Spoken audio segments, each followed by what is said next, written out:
Goddag og velkommen til Lindholm Auto. På mange elbiler nu om dage, så køler bilens aircondition system også batteripakken, og derfor er det meget vigtigt, at man får lavet regelmæssig aircondition på sin elbil.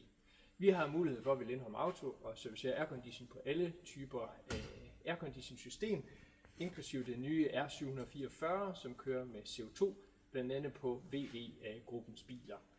Hvis du står over for at skal have serviceret dit aircondition, så er du meget velkommen til at ringe til os 98 17 0400, og vi ligger hernede på Borbergvej 35D i Nørresundby. Tak fordi du kiggede med.